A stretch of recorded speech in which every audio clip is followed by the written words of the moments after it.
Posted by you/professional essay 610. My partner, 21M, and I, 21F, have been together for over 4 years, and I recently gave birth to our daughter.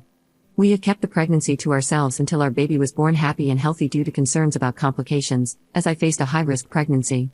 We told our families after she was born.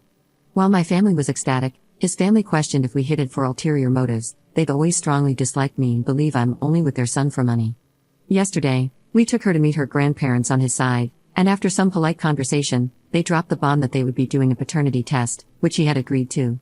To avoid making myself look suspicious, I agreed to it but later made it clear to my partner that I felt incredibly disrespected. This led to an argument where he told me it wasn't a big deal if the baby was his and that the test was requested by them to ease their uncertainty. Fast forward to today. I was having lunch with my mother and told her about the incident, which left her pissed off and calling my partner a couple of names for insinuating that I could have cheated. My mother ended up telling my grandparents, who, in a rage, told him they would no longer accept him in their house for disrespecting me in such a way when the child is practically his twin. We had another argument about it, and he screamed, saying I ruined his image by telling them. Edit. Some of you are concerned about the part where I hid my pregnancy, so I want to clarify. My partner and I live a couple of hours away from our family since we live near his university, and we typically only see them on holidays and special events. On top of that, I have a very petite figure and had a rather small bump until I gave birth, so I was hardly showing, which made it easier to keep it hidden. Hiding the pregnancy was a personal choice, as I dealt with horrible anxiety due to constant bleeding throughout, which made me fear the worst. Update 2 weeks later. 2 days ago, my partner's mother received the results of the paternity test, which, of course, showed my partner to be the father. They immediately called him, super ecstatic and ready to take their place in my daughter's life. My partner was also incredibly happy since we would now be receiving their support, thanks to the confirmation that my daughter is his. For reference, since he's studying and doesn't work, his family pays for his school and his half of the bills. I, on the other hand, work and pay my half of the bills myself. In other words, he's financially reliant on them despite my insistence that we could survive on my salary. To his dismay, though, with the confirmation of his paternity assured, I told him I wanted a break from him and his family's antics. This is not the first stunt they've pulled to antagonize me.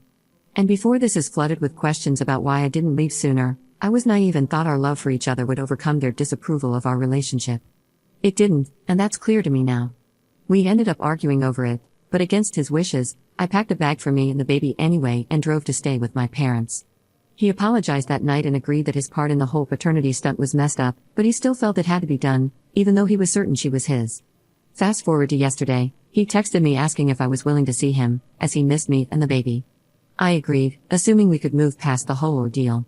My family is still against him stepping foot in their house, so we ended up meeting at a park to walk around.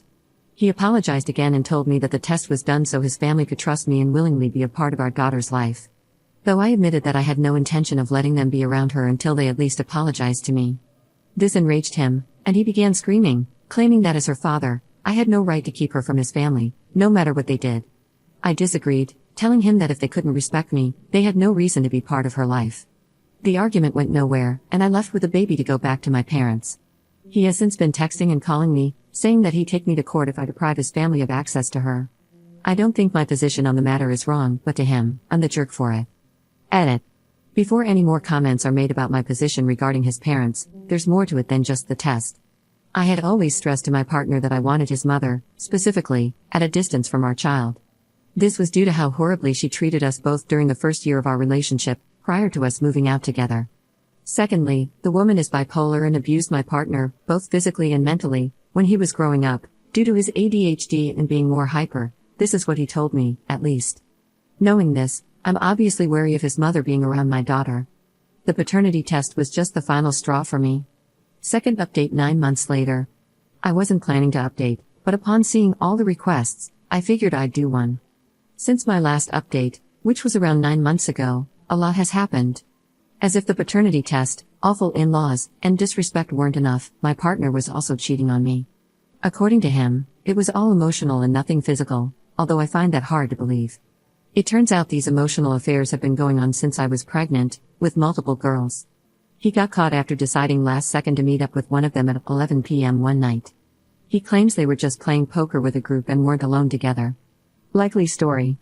He was ignoring my messages and calls, so I called his best friend, thinking he was with him, who gave him away. Since then, we obviously broke up, and I moved in with my family, along with our daughter. Originally, I tried to be the bigger person and consider our daughter before my own feelings, so I decided to co-parent. He would come to see her on weekends, and for a while, it worked. Soon enough, he also moved back to his mother's house after his semester ended, claiming our place was too expensive for him to pay for alone. This, although maybe not a lie, wasn't his real reason for moving. Due to his lack of class attendance and poor grades, he was kicked out of his university. This is relevant for later. Fast forward a bit, and he began demanding to have her overnight rather than just during the day. I told him he couldn't because she was still strictly breastfed and needed me at all times.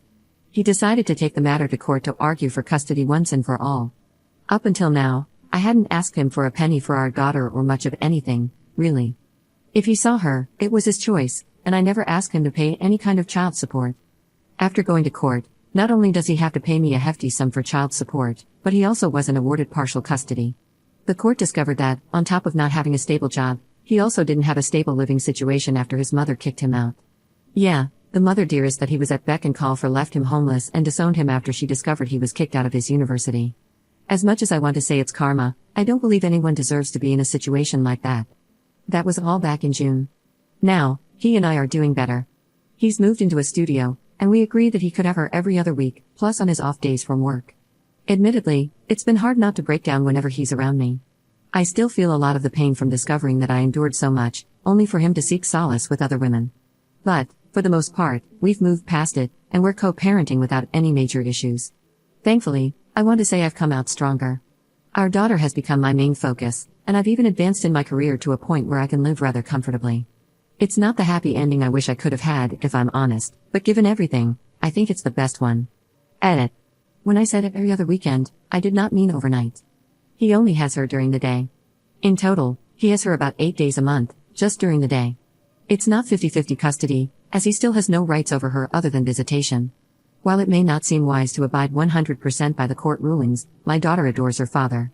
And while he may have been a cheating partner, he hasn't been a bad father. If this decision comes back to bite me, so be it, but my daughter deserves to have her father around for more than 4 days a month. This doesn't mean he and I will get back together. I've made it clear that's never happening.